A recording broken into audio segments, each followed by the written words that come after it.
Start किया, एक बार confirm करो ऑनलाइन में, मुझे एक बार हाँ, हो कंफर्म गया। करो sir. Started sir, okay sir. अच्छा देखो, good morning to all of you again sir. अच्छा तो सर, मार्केट के क्लास में सबसे पहले आज एक बार मैं मार्केट को थोड़ा सा एनालिसिस करता हूँ रोज की तरह, और उसके बाद एक स्ट्रैटेजी का क्लास स्टार्ट हुआ है। हम लोग धीरे धीरे स्ट्रैटेजी के अंदर डीप डाइव करेंगे, ठीक है। लेकिन स्ट्रैटेजी से पहले मार्केट को थोड़ा समझना जरूरी है, और थोड़ा कोशिश करते हैं सर। ऐसे मार्केट अपने आप में ही एक बहुत बड़ी चीज है, लेकिन हम लोग एनालिसिस रोज के हिसाब से सही जा रहा है सर। क्या सर, सही जा रहा है कि नहीं जा रहा है? हाँ या गलत जा रहा है? बस आप ही लोग बताओगे। तो जैसे कि अगर आप लोग कल का मार्केट भी थोड़ा याद करो, ये देखो, ये कल जब मार्केट स्टार्ट हुआ था, एक सेकेंड, कल क्लास में क्या डिस्कशन हुआ था? कल का डिस्कशन कुछ ऐसा था, ये देखो,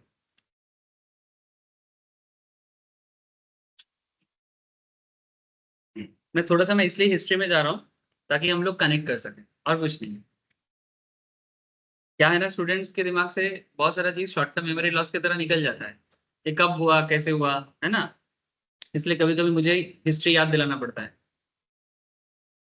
The short-term trend of Nifty seems to have reversed up, and the Nifty is currently placed at the crucial resistance of 25,200। ठीक है, इस टाइम पे मार्केट 25,200 में नहीं था, 800 के आसपास था। फिर क्या बोला गया था? Decisive move above this hurdle could only open further upside. अगर ये 200 क्रॉस करता है उसके बाद एक फर्दर अपसाइड इसमें है, और मार्केट का इमीडिएट सपोर्ट क्या है? 24,900। अब इसी बात को ध्यान में रखते हुए ये मैं लास्ट 2 दिन से इसी टॉपिक में बातचीत किया था। आज का बात करते हैं, बट उससे पहले एक बार मार्केट का दर्शन कर लो, क्योंकि अगला कुछ दिन मार्केट का मूव को समझने के लिए ये सिचुएशन समझना जरूरी है। नहीं सर, एक चीज पहले सुनो।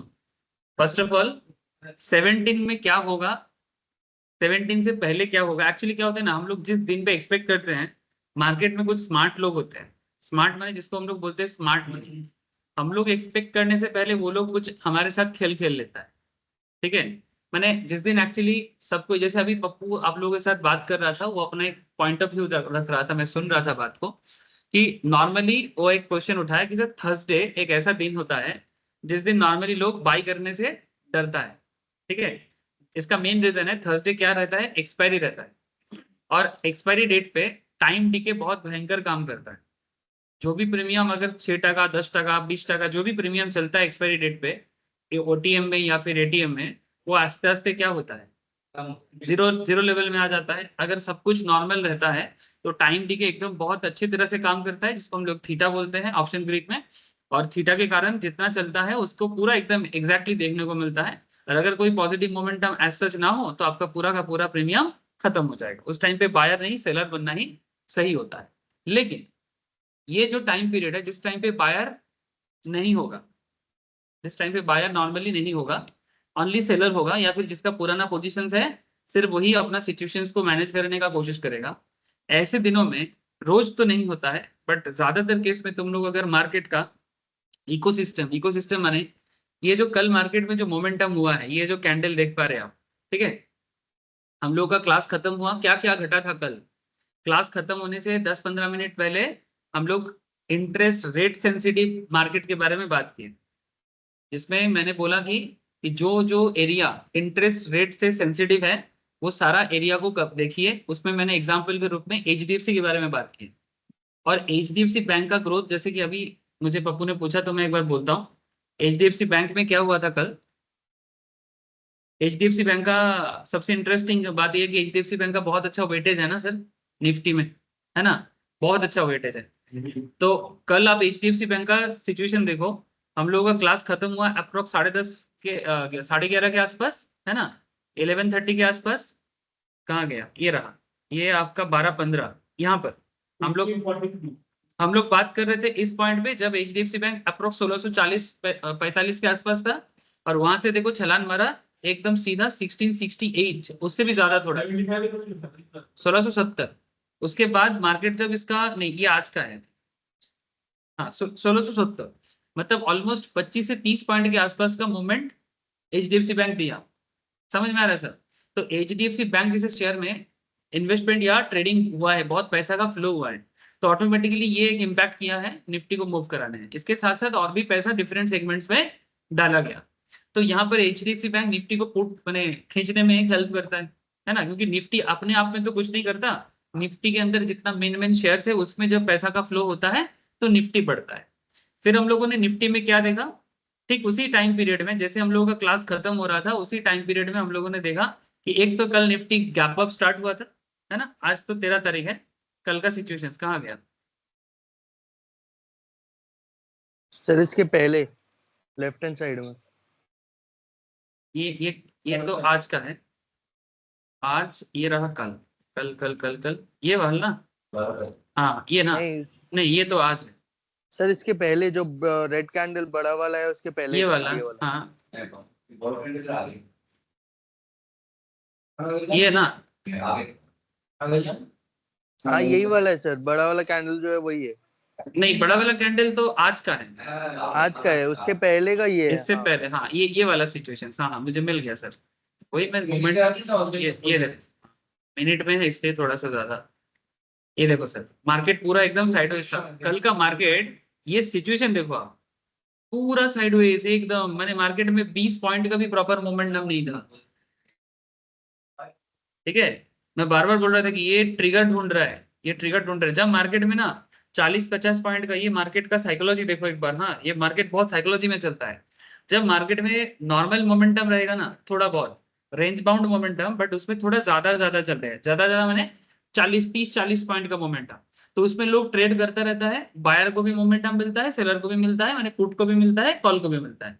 लेकिन ये जो कल का सिचुएशन बना था, अब देखो 11-11:30 से लेके ऑलमोस्ट 2 बजे तक, ना तो बायर के साइड में मार्केट है ना तो सेलर के साइड में मार्केट है, मैंने कोई भी ठीक ठाक से कमा नहीं पा रहा, तो मार्केट पूरा पूरी एक अलग सिचुएशन में चला गया। और ये बेसिकली इससे पहले गैप अप से खुला था, तो ये बेसिकली मैं क्लास में भी बोल रहा था कि ये एक ट्रिगर ढूंढ रहा है, अगर मिल जाएगा ना तो मौका देगा। और अल्टीमेटली देखो मैं ये भी बोला था कि अगर ऐसा होते होते एक बार ये नीचे आता है, नीचे आता है इन द सेंस, मैं बोला था कि अगर ये 950 के आसपास भी जाता है, ठीक है, ये देखो मार्केट काल चला गया था 25-30 पे, ठीक है, और मैं बोला था कि 25,900 में इसका सपोर्ट है, तो अगर ये 900 के आसपास भी आता है, फुल्ली बाइंग जोन है। और देखो ये क्लास खत्म होने के आसपास के टाइम पे ये 953 या 953 950 के आसपास आ गया, फिर उसके बाद देखो ये वापस 25,000 में गया, और उसके बाद एक सर्टेन पॉइंट ऑफ व्यू में चल रहा था, तो ये एक अच्छा पॉइंट था बाई करने का, है ना, यहाँ पर अच्छा पॉइंट था। उसके बाद ट्रिगर नहीं मिल रहा था, थोड़ा पेशेंस का खेला था, और असल खेल खेल दिया यहाँ से। नाउ एक बहुत इंपॉर्टेंट बात सर, ये पूरा खेल क्यों हुआ है, क्वेश्चन है, ठीक है सर, ये हुआ है इस कारण से, ये जिस टाइम पे घट रहा था उस टाइम पे अमेरिकन मार्केट में कुछ स्पेशल बात हुआ है। मैं आप लोगों को बार बार बोल रहा हूँ कि जो कुछ भी हो गया उसके पीछे अमेरिकन मार्केट का एक बहुत बड़ा रोल प्ले है, बार बार यही लास्ट हर क्लास में बोल रहा हूँ, बोला कि नहीं बोला? तो अमेरिकन मार्केट में कल जो उन लोगों का इन्फ्लेशन डेटा मिला, क्या मिला? इन्फ्लेशन डेटा, इन्फ्लेशन एक बहुत इंपॉर्टेंट पार्ट है, महंगाई, तो अमेरिका अपना इन्फ्लेशन टारगेट को फुलफिल किया। मैंने कुछ दिन पहले वहां का जो अनएम्प्लॉयमेंट डेटा है वो मार्केट को उतना पॉजिटिविटी नहीं दे रहा था, लेकिन अमेरिका का ये जो रेट कट कर, इतना दिन बाद ये लोग रेट कट कर रहा है, तो इसके बीच में जो रेट कट नहीं किया इसके पीछे का रीजन क्या है? इन्फ्लेशन को कंट्रोल करना, माने महंगाई या मूल्य वृद्धि जिसको हम लोग बंगाली में बोलते हैं, इसको कंट्रोल करना। माने जब पैसा का फ्लो मार्केट में कम रहेगा, लोगों के हाथ में पैसा कम रहेगा, परचेसिंग पावर जैसे ही कम हो जाएगा, प्रोडक्ट का प्राइस ऑटोमेटिकली धीरे धीरे कम कम दाम में रह जाएगा। माने जो स्काई रॉकेटिंग प्रोडक्ट प्राइस हो रहा था, कमोडिटी प्राइस हो रहा था, वो धीरे धीरे स्टेबल होगा। तो ये जो 4-4.5 साल में अमेरिका ने अपना रेट को कट नहीं किया, ये इसका सक्सेस है। उसका टारगेट था 2% इन्फ्लेशन, और वो टारगेट अचीव कर लिया है। और ये डेटा जब मार्केट में रिलीज हुआ, ये पूरा डेटा डेटा ड्रिवन है, डेटा ड्रिवन माने डेटा मार्केट में रिलीज हो रहा है और हर डेटा में मार्केट रिएक्ट कर रहा है। और ये सब डेवलप कंट्री ना थोड़ा ये सब हम लोगों का जो मार्केट है ये डेटा ड्रिवन है। मैंने एक डेटा रिलीज करेगा, उस डेटा को लेके ही मार्केट अपना खेल करेगा। ठीक है, तो देखो अब ये हर एक चीज लाइव सिचुएशंस में समझ पाना इतना आसान नहीं है, लेकिन एज ए ट्रेडर हमें क्या करना चाहिए। जब हम लोग कल क्लास में ये भी बोले और लास्ट 3 दिन से ये भी बोल रहे हैं कि सर मार्केट में कोई नेगेटिव सिचुएशंस अभी नहीं है, मार्केट में पॉजिटिव मोमेंटम बना हुआ है। कब मार्केट में ट्रिगर मिलेगा नहीं पता, लेकिन होगा। या तो आज होगा, कल यही बोल रहे थे, आज भी हो सकता है, शुक्रवार भी हो सकता है, या फिर नेक्स्ट वीक सोमवार भी हो सकता है। अब एफआईआई किसी को फोन करके तो बोलेगा नहीं ना कि मैं आ रहा हूँ। ठीक है, ये सब बस आप अगर मार्केट को वॉच करते रहोगे और सिचुएशंस के साथ रहोगे तो आपको वो मोमेंटम का फायदा मिलेगा, ये अपॉर्चुनिटी जो ले सकता है ना। अब जो किसी को लगेगा नहीं ऐसा कुछ तो नहीं है, ठीक है, बंद करके चला गया, उसका क्या, पेशेंस का खेला है। टेस्ट क्रिकेट देखते हो, बहुत देर से देख रहे हैं, कुछ नहीं है, आउट भी नहीं हो रहा है, फिर अचानक से देख रहे हैं 4 विकेट चला गया, कुछ वैसा वाला बात है, मोमेंटम शिफ्ट हो जाता है, ये टेस्ट क्रिकेट की तरह हो गया। अब पॉइंट इज दैट कि यहाँ पर अमेरिकन इन्फ्लेशन डेटा का जो ये टारगेट अचीव हुआ, उस अचीव के कारण वहां का जो फ्लो, पैसा का फ्लो है वो, और उसके साथ साथ देखो कि पूरा इंटरनेशनल मार्केट कल भी अच्छा परफॉर्म किया है और परसों भी अच्छा परफॉर्म किया है। दोनों दिन लगातार अमेरिकन मार्केट, जापान को छोड़ के सारा मार्केट पॉजिटिव रिएक्ट किया है, स्पेशली अमेरिकन मार्केट। और हमारा मार्केट, इंडियन मार्केट, बहुत ज्यादा अमेरिकन मार्केट के साथ लेन देन ज्यादा है, मतलब अमेरिकन पैसा ज्यादा है हमारे मार्केट, सबसे ज्यादा पैसा अमेरिका का है। जापान का भी पैसा है, बट अमेरिका जितना इतना नहीं है, इसलिए अमेरिकन पैसा का फ्लो बढ़ा। और हम लोगों को पता है कल 7,500 करोड़, ये जो पूरा मोमेंटम देख रहे हो, इसमें एफआईआई का कितना स्मार्ट मनी घुसा है, 7,500। अब कोई बोलेगा सर हमको कैसे पता चलेगा कि वो पैसा डालेगा, ये बेसिक बेसिक बच्चा बच्चा क्वेश्चन लोग पूछते हैं। सर ये हमें बोलेगा तो नहीं, लेकिन हम लोग बार बार ये चीज तो समझ रहे हैं कि मार्केट में पॉजिटिविटी आ रहा है ना, मार्केट में मोमेंटम बन रहा है, तो आप बस रेडी रहो। और ये लगातार ये जो लास्ट मोमेंट में 2G spinning top, 2G spinning top, ये इंडिसीजन मार्केट के नेगेटिव साइड तो नहीं है, क्योंकि करंट सिचुएशन तो पॉजिटिव साइड में है, तो आप पॉजिटिवली सोचो। और ये सिचुएशंस अब जैसे ही मानो आपको यहाँ पर मोमेंटम मिल रहा है, वेट करते रहो, जब तक आपको खींचते जाए आप चले जाओ। आप लोगों को तो पता है ना, हम एमएसीडी यूज करते हैं, हम लोग कैंडल यूज करते हैं हम लोग, जब तक नेगेटिव कैंडल सिचुएशन आपको नहीं दिख रहा है तब तक बने रहो, जब तक एमएसीडी आपके ऑपोजिट डायरेक्शन में नहीं जा रहा है बने रहो, क्या दिक्कत है ना। तो बेसिकली यही है मार्केट में टिका रहने का एक सिंपल फॉर्मूला। डायरेक्शंस के बारे में एक कंप्लीट आइडिया होना चाहिए, और साथ में डेली बेसिस में मार्केट के साथ एक कनेक्टिविटी करना चाहिए। खड़बड़ करने से अपॉर्चुनिटी मिस हो जाए, क्या सही ही नहीं। ठीक है सर, आज का बताओ। चलो, आज का भी एक सिचुएशंस मैंने सोचा है, वही सिचुएशंस को आपके साथ थोड़ा सा मैं शेयर कर रहा हूँ। मार्केट का करंट सिचुएशंस अगर देखा जाए, क्या देखने को मिल रहा है। सर जब कल मार्केट क्लोज हुआ था, डे चार्ट में एक लंबा ब्लू कैंडल, ग्रीन कैंडल बना, ठीक है। डेली चार्ट में, ये जो डेली चार्ट में जो एक ग्रीन कैंडल जो एक पॉजिटिव सिचुएशंस को दिखा रहा है, और ये लास्ट टाइम का जो हार्डल था उसको क्रॉस कर गया। जैसे लास्ट हार्डल था तो 25,200, उसको क्रॉस करके ब्रेकआउट सिचुएशंस क्रिएट किया, और रेजिस्टेंस जोन अभी 25,360 है। अगर ये 25,360 वाले रेजिस्टेंस को क्रैक कर लेता है तो मार्केट में पॉजिटिव इंडिकेशंस पूरा बना रहेगा। ठीक है, ये एक सिचुएशन अभी समझ में आ रहा है। इसके अलावा और एक सिचुएशंस भी आपको मैं बता देता हूँ सर। आज इंडियन मार्केट का एक, अब रिसेंटली ना इंडिया में भी इन्फ्लेशन डेटा का एक खबर मिलेगा। ठीक है, तो एक तो कल अमेरिकन इन्फ्लेशन सिचुएशन आपके साथ खेल खेल दिया, क्योंकि जो टारगेट अमेरिका को था वो टारगेट उसने अचीव किया, तो उसका इम्पैक्ट मार्केट को देखने को मिला। मैंने बेसिकली लोगों को भरोसा हुआ, वहां का जो लोकल ट्रेडर या इन्वेस्टर्स है या एफआईआई, जो हमारे लिए एफआईआई है, उनको क्या भरोसा हुआ कि अमेरिकन इकोनॉमी जो कोशिश कर रहा था वो कोशिश में वो लोग सक्सेसफुल है ना। इसलिए मार्केट में कुछ लोग बहुत ज्यादा नेगेटिव हो जा रहा है, क्योंकि मार्केट में एक नेगेटिव सिचुएशन है। अमेरिका का बहुत ज्यादा लोन का बर्डन, इकोनॉमिक डेवलपमेंट के ऊपर, प्रोडक्शन में थोड़ा सा ग्रोथ कम होना, ये सब सिचुएशन अमेरिकन मार्केट को नेगेटिव कर रहा है। और ये नेगेटिव होना मार्केट के लिए ये सिचुएशन दर्शा रहा है कि मार्केट में बबल बन रहा है, मार्केट जरूरत से ज्यादा ओवर वैल्यूड है, कभी भी गिर सकता है। ये भी एक साइड बार बार बहुत सारे लोग बात कर रहे हैं, है ना। लेकिन इस डर के बीच में लोगों को ये कॉन्फिडेंस कहाँ से आ रहा है कि नहीं नहीं भाई, अमेरिका जो गवर्नमेंट बोल रहे वो हो रहा है, तो वो सर्टेन डे में वो सिचुएशन काम कर रहा है। जिस दिन एक चीज देखो ना, एक दिन एक अनएम्प्लॉयमेंट का, लेबर मार्केट का डेटा निकला, मार्केट सीधा गिरा 200 पॉइंट पे। एक दिन मार्केट में इन्फ्लेशन डेटा का टारगेट अचीव हुआ, मार्केट सीधा आप हो गया 200 पॉइंट में। जिस 350 से नीचे गिरा था उसी 350 में वापस लेके चला गया। ये सुनो, बात समझ में आ रहा है? तो ये वोलेटिलिटी मैं बोला था कि जब तक न्यू इलेक्शन नहीं हो जाता तब तक ये वोलेटिलिटी चलता रहेगा। अब बस जो मार्केट में बना रहेगा अपना अपना खेल खेल सकता है। इंडिया का इन्फ्लेशन डेटा मिलेगा सर, रिलीज होगा बहुत जल्दी, उसका रिएक्शन भी मार्केट में देखने को मिलेगा। ठीक है सर वो कब निकलता सर है? अभी बहुत तो हर चीज में हाँ बोलो। सर हर चीज में अभी तो ये लोगों ने टैक्स लाना शुरू कर दिया। अभी यूपीआई ट्रांजैक्शंस पे भी तो 2000 के ऊपर का ट्रांजैक्शन पे टैक्स लेके आ रहे हैं ये लोग। हाँ सर, वो तो इनकम है तो वो अलग बात है। यूपीआई में ट्रांजैक्शन पे टैक्स लेगा तो यूपीआई पे भी तो, यूपीआई चलाने के लिए खर्चा होता है ना, वो खर्चा कहाँ से नहीं, निकालेगा? ये तो गवर्नमेंट ले जाएगा ना। हाँ हाँ, गवर्नमेंट ले जाएगा, वही तो मैं बोल रहा हूँ। ठीक है, गवर्नमेंट ले जाएगा, लेकिन उस देखो ये जो इन्फ्लेशन का कॉन्सेप्ट है ना, यूपीआई ट्रांजैक्शंस पे जैसे गवर्नमेंट ने बोला है कि हम टैक्स लगाएंगे पर ट्रांजैक्शंस पे, अब कितना परसेंटेज लगाएगा नहीं लगाएगा वो एक कॉन्सेप्ट है, लेकिन वो एक अलग बात है।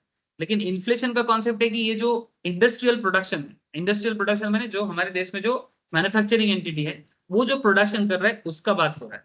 इसमें दो तरह का इन्फ्लेशन होता है, एक होता है होलसेल प्राइस इंडेक्स और एक होता है इंडस्ट्रियल प्राइस इंडेक्स।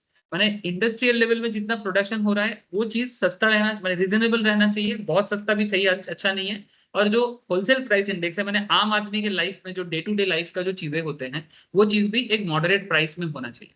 ये टारगेट मोटा मोटी इंडिया का अचीव हो रहा है 4.5-5% के अंदर ये चलता है। ये अगर 3 से 4 के बीच में है इंडिया में तो ये ठीक है। अब कुछ लोग सर थोड़ा सा नेगेटिव बायस के होते हैं, मैं ऐसा लोग भी जानता हूँ, ठीक है। उनको लगता है कि करंट गवर्नमेंट सब कुछ मैनिपुलेट कर रहा है, करंट गवर्नमेंट सब कुछ मैनिपुलेट कर रहा है। अब किसी का सोच में तो मैं कुछ नहीं कर सकता, लेकिन ये आरबीआई भी मैनिपुलेटेड है, सुप्रीम कोर्ट भी मैनिपुलेटेड है, तो फिर और क्या कर सकते हैं, आपका किस्मत खराब है।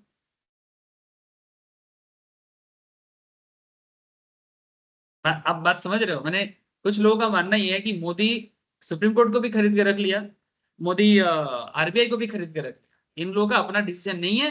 क्योंकि कल तो मोदी जी गणपति पूजा में चंद्रचूड़ साहब के घर गए थे, जानते हो ना, चंद्रचूड़ मैंने हम लोगों का सुप्रीम कोर्ट का हेड, ठीक है, उनके घर में इन्विटेशन था मोदी जी का। तो फिर सुप्रीम कोर्ट का जज भी जो डिसीजन देगा वो मोदी के कहने पे देगा। अब मीडिया तो ऐसे ही बात करते हैं, और कुछ लोग हैं सर, ठीक है, जो सो कॉल्ड एकदम कांग्रेस सपोर्टेड होते हैं ना सर, वो इन बातों पे ऐसे ही बात रिएक्शन करेगा। अब क्या कर सकते हैं, कल जब कांग्रेस आ जाएगा, ठीक है, बीजेपी सपोर्टेड लोग भी शायद ऐसे ही बात करेंगे,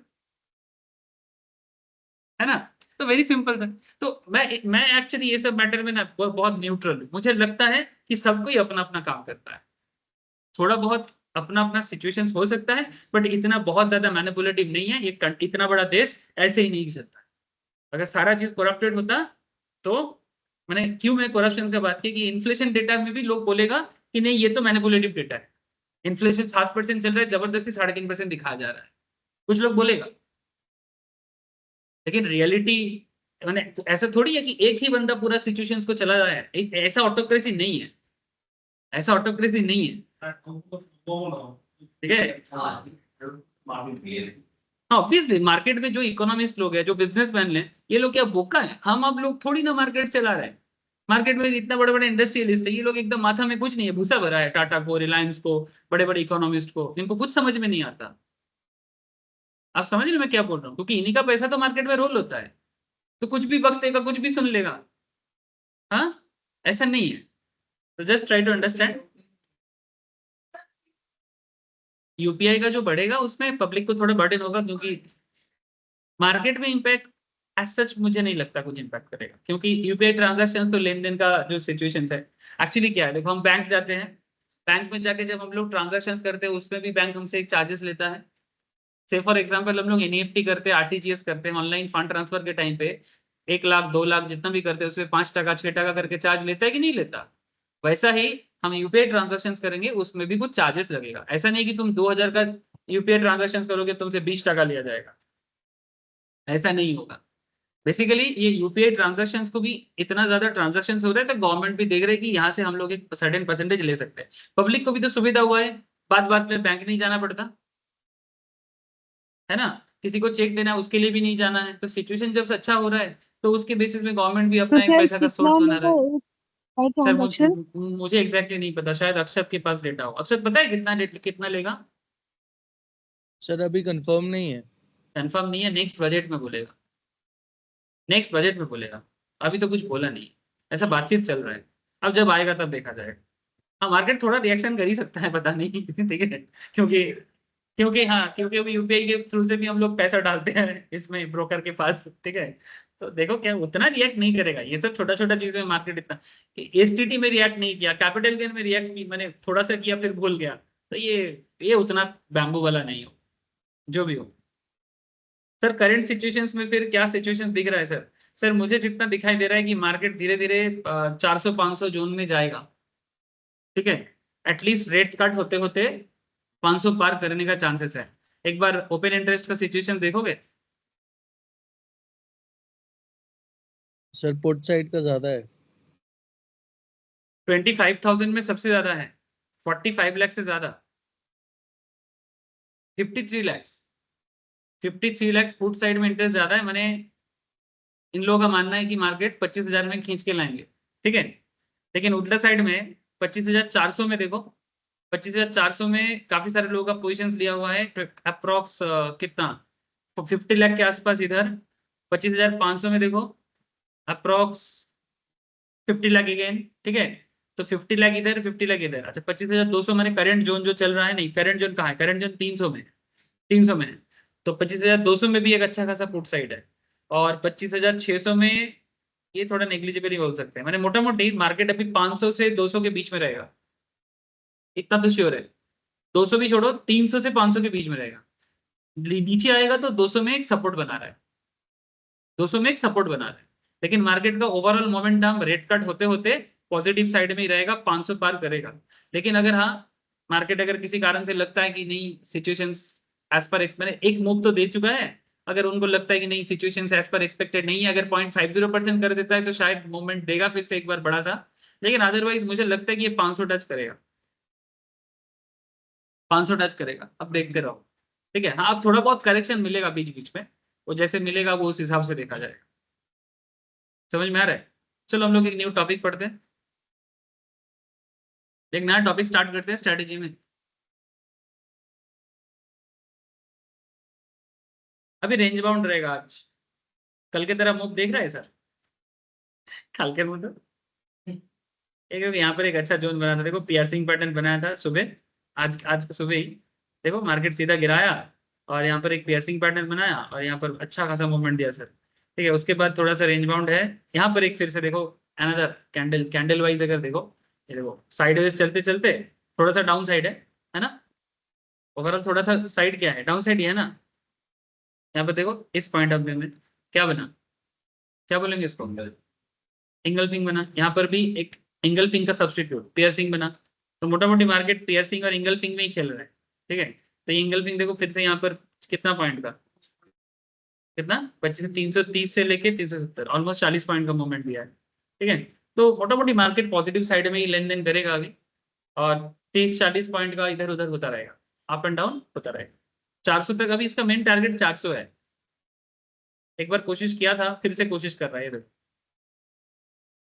400 की तरफ भी कोशिश है, नेगेटिव साइड नहीं है सर, नेगेटिव साइड नहीं है, ठीक है। अभी तो नहीं है, जब तक दिख नहीं रहा है तब तक तो मैं ना ही बोलूंगा। और क्या है ना, कल एफआईआई ने एंट्री लिया है, थोड़ा मोमेंटम नहीं मिलेगा, प्रॉफिट बुक नहीं करके छोड़ देगा क्या? हाँ एफआईआई एंट्री एक दिन, आप लोग एक चीज और गौर करना, एफआईआई जिस दिन एंट्री करता है सिर्फ एंट्री ही करता है, ज्यादातर मैंने जिस दिन बड़ा एंट्री करता है वो निकल के नहीं जाता। तो अभी वो रहेगा, थोड़ा मोमेंटम में पॉजिटिविटी करेगा, उसके बाद ही ये देखो बोला 400 की तरफ जा रहे हैं, जा रहा है। एक मॉर्निंग स्टार जैसा बनाने का कोशिश किया, बट प्रॉपर मॉर्निंग स्टार नहीं हुआ, ये भी हम लोग इंगल्फिंग ही बोलेंगे, यहाँ पर भी हम लोग इंगल्फिंग ही बोलेंगे, ठीक है। चल लेकिन चलो ये पैटर्न वन तो ये है, दो मतलब ये दोजी बनाया है। पैटर्न वन दोजी है, नहीं स्पिनिंग टॉप, नहीं इसको स्पिनिंग कुछ टॉप बना। क्या बोलेंगे, इसका कुछ नाम तो समझ में नहीं आ रहा है। हाँ तो मैंने इसको बेसिकली इंगल्फिंग। दोजी दोजी बोलो, इतना पतला कैंडल है दोजी बोलो, ठीक है। हम्म। दोजी है, पर दोजी के बाद एक बड़ा कैंडल बना है ना सर, जो दोजी को कम्प्लीटली ढका है, तो थोड़ा इंगल्फिंग साइड में ही बोलेंगे इसको, Okay. इंगल्फिंग साइड में ही बोलेंगे इसको। ठीक है सर, हम लोग अभी मार्केट में स्पेशलाइज्ड नॉलेज ले रहे हैं सर। चलो आ जाते हैं सर। हाँ, मार्केट का चर्चा तो रोज होता ही रहता है, लेकिन साथ साथ में सीखना भी पड़ेगा, नहीं तो सब बुरा मान जाएगा। थोड़ा शांत पड़ गया तो, शांति रहे बाबा, तो शांति, ओम शांति। बेसिक क्लास हो जाएगा, बेसिक भी होगा, क्यों नहीं होगा,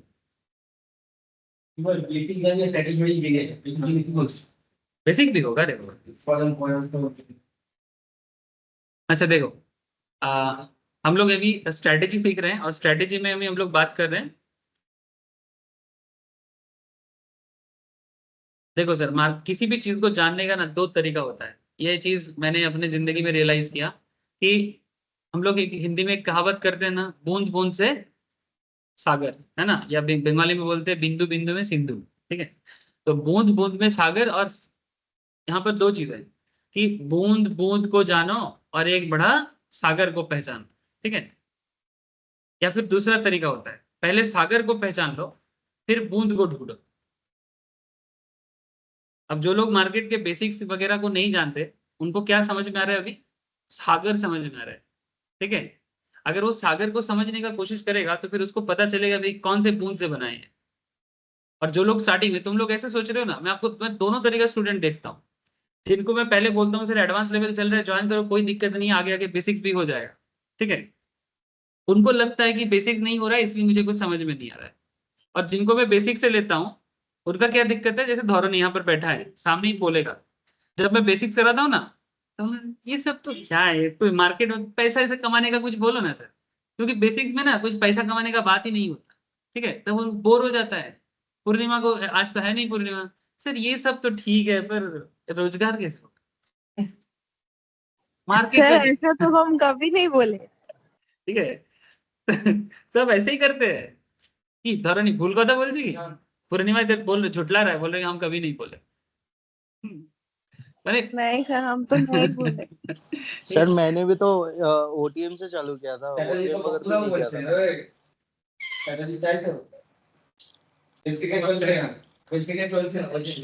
था। एक्चुअली देखो, होता है सर, यहाँ पर हम लोग हर क्लास में पैसा पैसा बात कर रहे हैं, बेसिक में कोई पैसा नहीं होता, कम से कम 2-3 महीना निकल जाता है, कोई पैसा का बात नहीं है। नहीं सर, आज क्लास में बहुत सक्सेसफुल ट्रेडर है। अक्षत कल 30,000 कमाया। ठीक है, 8,000 से। उधर अपना पुलिस सर बैठा है। ठीक है, पुलिस सर बैठा है, प्रसन्नजीत तो गजब किया सर, 4,000 टका डाल के 1,20,000 कमाए। 74 पैसे का प्रीमियम 38 टका में गया है, 4,000 का क्वांटिटी। हिसाब लगा लो आप लोग, समझ रहे अक्सर। प्रसन्नजीत से आके पार्टी ले लेना। प्रसन्नजीत भी पार्टी ना देने के लिए बोल रहे कि ये मैंने नहीं किया, मेरे वाइफ ने किया है।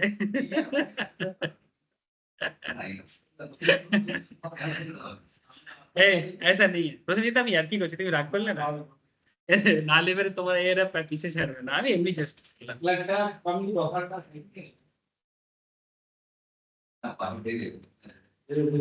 अच्छा देखो, हम लोग कल स्ट्रैटेजी स्टार्ट किए थे। ठीक है, और स्ट्रैटेजी एक्चुअली क्यों चाहिए, क्योंकि हम लोग नॉर्मली डेली बेसिस में एक चीज देखे हैं कि हम लोग बहुत ज्यादा मैंने नैकेड ट्रेडिंग करते हैं, और नैकेड ट्रेडिंग में हम लोग ये चीज देखे हैं कि हम लोग या तो सिर्फ कॉल बाई कर रहे हैं, और या तो सिर्फ हम लोग पुट बाई कर रहे हैं, या फिर कॉल सेल कर रहे हैं, या फिर पुट सेल कर रहे हैं।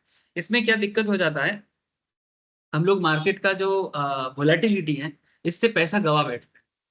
ठीक है, तो इस चीज से बचने के लिए ऑप्शन स्ट्रैटेजी एक बहुत बड़ा रामबाण बोल सकते हो। रामबाण समझते हो? रामबाण शब्द का मतलब होता है कि इसके ऊपर और कुछ नहीं। ठीक है, एक बहुत बड़ा औषधि है। ये औषधि अगर लगाना आदत हो जाए तो फिर धीरे धीरे मार्केट में एक रेगुलर बेसिस में पैसा कमाने का एक तरीका समझ में आ जाएगा। तो इसी चीज में एक सबसे पॉपुलर तरीका है वूल कॉल स्प्रेड। ठीक है, ऐसे बहुत सारा तरीका मैं लास्ट दिन एक लिस्ट गुनाया था, है ना, तो उसमें से एक सबसे इंपॉर्टेंट है। अच्छा, मैंने कल और एक चीज बोला था कि मार्केट में ये जो स्ट्रेटेजी को अपनाने के लिए आपको 3 चीज दिमाग में रखना पड़ता है: टेक्निकल पर्सपेक्टिव, क्वांटिटेटिव पर्सपेक्टिव और फंडामेंटल पर्सपेक्टिव। ठीक है, फंडामेंटल पर्सपेक्टिव जैसे याद है सर, कल हम लोग एचडीएफसी बैंक के बारे में बात किए, फंडामेंटल दिखाए, और फिर बोले कि भाई कुछ तो दिख रहा है, अब कुछ होने वाला है, और देखो बाद में हो गया। इत्तेफाक है पर हो तो गया। हाँ इत्तेफाक ही बोलेंगे, क्योंकि थोड़ी ना मेरे कहने पे हो रहा है, हो सकता है समझ में आ रहा है क्योंकि सिचुएशन वैसा इशारा कर रहा है। वो तो न्यूज़ ट्रिगर कर रहा है, न्यूज तो कल कुछ नहीं था, न्यूज तो ऐसा कुछ नहीं था। इकोनॉमिक इवेंट एक आ रहा है जिसके बारे में हम लोग बातचीत कर रहे थे, जिसका इम्पैक्ट बैंकिंग सेगमेंट में पड़ने वाला है, यही बात कर रहे थे। यानी कल उस मोमेंट में कोई न्यूज नहीं था, वो पहले न्यूज हो चुका है रेड कट के बारे में जो होता। फिनांस, हाँ फिनांस रिलेटेड, तो बैंक तो फिनांस ही होगा ना। इंटरेस्ट रिलेटेड যত জায়গা আছে তার মধ্যে তো ইন্টারেস্ট রিলেটেড মানে ব্যাংক তো সবার আগে আছে। अच्छा, अब बुल कॉल स्प्रेड ये जो स्ट्रेटेजी है, ये स्ट्रेटेजी को यूज करके हम लोग किस तरह से अपना मार्केट से अपना पैसा भी कमा सकते हैं और अपने आप को प्रोटेक्ट भी कर सकते हैं। देखो कल यही पॉइंट बता रहे थे, protect yourself on the downside. Strategy का क्या सुविधा है, protect yourself from the downside in case you are proved wrong. माने आप सोच रहे हो मार्केट पॉजिटिव है बट मार्केट आपका उल्टा गया, आपका डायरेक्शन उल्टा जाते हैं, तो ऐसे सिनारियो में आप बहुत ज्यादा लॉस नहीं खाओगे। The amount of profit that you make is also pre defined, माने कितना लॉस प्रॉफिट करोगे वो भी कैप लगा दोगे, माने लिमिटेड प्रॉफिट होगा आपका, ठीक है। एंड तीसरा पॉइंट है as a trade off for capping your profits you get to participate in the market for a lesser cost. माने क्योंकि आप अपनी प्रॉफिट पे कैप लगा रहे हो, ठीक है, स्ट्रेटेजी बना रहे हो, तो कहीं ना कहीं आपका जो ओवरऑल कॉस्ट है, माने खर्चा जो पड़ेगा वो भी मार्जिनली कम पड़ेगा। हाँ हो सकता है कि क्योंकि आप स्ट्रेटेजी लेके दो दो लेग में ट्रेड ले रहे हो तो ओवरऑल पैसा ज्यादा जाएगा, लेकिन जितना टोटल अमाउंट है उस हिसाब से कॉस्ट कम ही पड़ेगा। क्योंकि आप दो दो लेग का मतलब है कि हम लोग कल देख रहे थे कि एक एटीएम लेते हैं, ओटीएम लेते हैं। नॉर्मली मानो एक ओटीएम ऑप्शंस का मार्केट प्राइस चल रहा है मानो 100 रुपया, 25 का क्वांटिटी, ठीक है, तो 25 इंटू 100 कितना हो जाता है 25,000। लेकिन क्या 25,000 के इस कॉन्ट्रैक्ट में हमें 25,000 देना पड़ता है? इससे काफी कम देना पड़ता है ना। हार्डली हम लोग कितना देंगे, 2,000 2,500 या 5,000 टका हार्डली हम लोग जमा करते हैं और फिर उस पर खेलते हैं, तो वो तो मार्जिन का कॉन्सेप्ट हो गया। लेकिन मेरा कहने का मतलब है एक ओटीएम ले रहे हैं, एक एटीएम ले रहे हैं। अब मानो एटीएम का थोड़ा सा प्राइस ज्यादा होगा, 25 इंटू मान के चलते हैं 170 टका, ठीक है, 170 टका। अब जितना प्राइस होगा तब जब इतना टोटल कॉस्ट बढ़ जाएगा, मैंने ऑलमोस्ट 50-60 हजार का आप कॉन्ट्रैक्ट लोगे, उस हिसाब से तुम्हारा जो मेन कॉस्ट है वो थोड़ा कम, जो नॉर्मल सिंगल केस में कॉस्ट उतना कम नहीं होता है, प्रोपोर्शनल कॉस्ट कम नहीं होता है। लेकिन जब हम लोग पोजीशंस को एक प्रोटेक्टिव वे में लेते हैं तो ओवरऑल कॉस्ट कम हो जाता है, लेकिन हाँ हमारे पॉकेट से पैसे थोड़ा ज्यादा निकले। एक्चुअली कॉस्ट बोलने से ही ना लोगों के दिमाग में चलता है सर पैसा तो ज्यादा लग रहा है। सर पैसा ज्यादा अलग चीज है, कॉस्टिंग अलग चीज।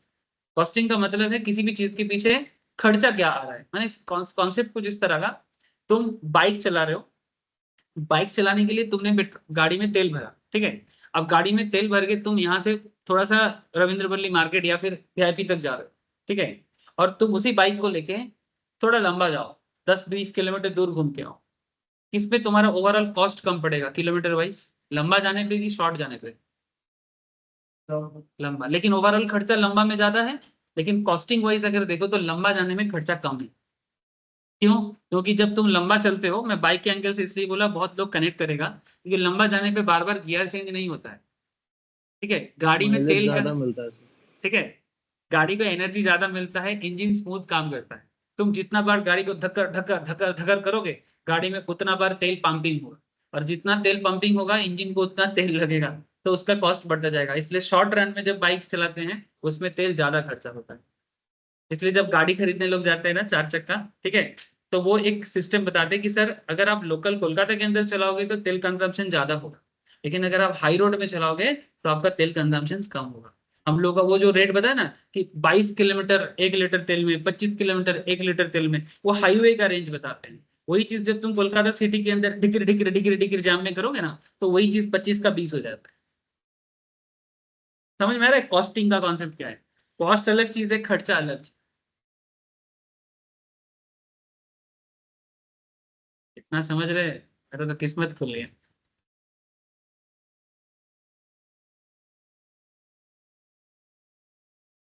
देखो, अच्छा, among all the spread strategy, यहाँ पर स्प्रेड का कॉन्सेप्ट क्या है, क्योंकि मार्केट का जो करंट सिचुएशन है उसके साथ आप कौन सा स्ट्राइक ले रहे हो, उस चीज को यहाँ पर स्प्रेड कहते हैं। among all the spread strategy the bull call spread is one of the most popular one, most popular, simple है पर बहुत popular है.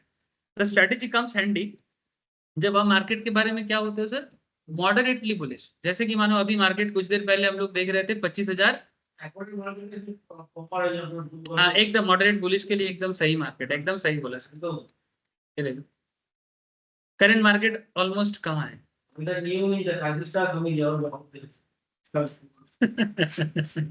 देखो 25,350 में मार्केट है, ठीक है. तो यू आर मॉडरेटली बुलिश. से फॉर एग्जांपल आप यहाँ से सोच रहे हो कि मार्केट 400 तक जाएगा, ठीक है, या 80 तक जाएगा, तो 30-40 पॉइंट का आप मार्केट में मोमेंटम देख रहे हो, ठीक है. तो ये जो 30-40 पॉइंट का मोमेंटम आप देख रहे हो, तो ये आप क्या बोल रहे हो? मॉडरेटली बुलिश बोलोगे. एक इतना बड़ा निफ्टी के अंदर 30-40 पॉइंट का वो मॉडरेट बुलिश ही है ना सर. अगर कम से कम 100 पॉइंट का मूवमेंट दे तो हम मान सकते हैं कि ये एग्रेसिव बुलिशनेस है. और कल जैसा अगर 300-400 पॉइंट का मूव दे तो सुपर एग्रेसिव हो गया है ना.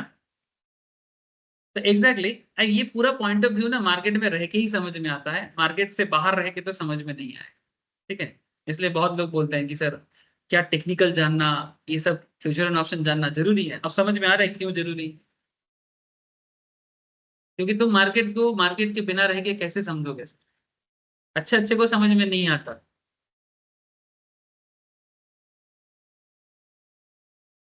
या हाँ, प्यासे को कुआं के पास जाना पड़ेगा, नहीं तो पानी नहीं मिलेगा. बापू एकदम सॉलिड बात. प्यासे को कुआं के पास जाना पड़ेगा. The bull call spread is a two-leg spread strategy traditionally involving ATM and OTM options. इसमें एक ATM रहता है. ये चीज मैंने परसों भी क्लास में थोड़ा सा बोला था, लेकिन मैं फिर से इसलिए बोल रहा हूँ क्योंकि मैंने स्ट्रेटेजी को एकदम फ्रेशली स्टार्ट किया. और क्या है ना कि अगर बीच में से मैं दूसरा स्ट्रेटेजी में चला जाऊंगा ना तो फिर कनेक्टिविटी इशू हो जाएगा. इसलिए मैं एक बार बोलूंगा एटीएम भी है इसमें, ओटीएम भी है, ठीक है. और क्या है ना, इस पे अप्लाई करना जरूरी है. अब तुम सीखोगे इसके बाद अप्लाई करके मेरे को बताओगे आप लोग ये सर काम कर रहे हैं कि नहीं. इसलिए एक चीज को अगर 5 बार भी पढ़े कोई फर्क नहीं है. जैसे कल मेरे को एक जन फोन किया था, ठीक है, वो किसी एक जगह में कोर्स किया है. रात रात 10-10:30 मेरे एक स्टूडेंट के थ्रू से उनको नंबर मिला था. रात 10:30 बजे मेरे को कॉल किया. एक्चुअली पहले ही किया था, मैं उठा नहीं पाया, क्लास चल रहा था, तो बाद में फिर से किया. एक जगह से कोर्स किया है तो 6,500 का कुछ उसने फीस देके किया है. तो जो जैसे ही वो 6,500 में कुछ पढ़ाया, ठीक है, बेसिक कुछ टेक्निकल टर्म्स वगैरह उनको पता चला, तो फिर उनको बोलते हैं कि यहाँ तक हो गया, अब आगे बढ़ना है तो एडवांस है. तो एडवांस के लिए 36,000 40,000 का कुछ पैसा मांग रहा है, ठीक है. तो जैसे ही वो कुछ क्वेश्चन करता है बोलते ये तो एडवांस है, इसके लिए इतना फीस देके आप पढ़ो तो उसके बाद तुमको ये सब चीज सीखने को मिलेगा. तो उनका वो खुद एक आईटी सॉफ्टवेयर में, मैंने सॉफ्टवेयर इंजीनियर है, आईटी में काम करते हैं, तो इतना पढ़ा लिखा तो है, उनको एक चीज समझ में. तो उनका एक बहुत सिंपल सा क्वेश्चन मैंने मेरे को बोला कि सर मुझे अच्छा लगा बात सुन के. बोले 6,500 देके अगर 600 टका नहीं कमा पाया तो फिर मैं तुमको 36,000 क्यों दूंगा. बात में दम है सीरियसली. अगर 6,500 देके मेरे को 600 टका कमाने का औकात नहीं हुआ तो फिर मैं तुमको 36,000 क्यों दूं. सीरियसली मत दो. तुमको देना भी नहीं चाहिए, उल्टा तुमको सोचना चाहिए कि मैं सीख नहीं पा रहा हूँ, सही टीचर ढूंढना चाहिए, जब तक ना मिले रुकना चाहिए. क्या बोलते हो सर, हाँ या ना, या दे देना चाहिए 36,000. उसका कंसिडरेशन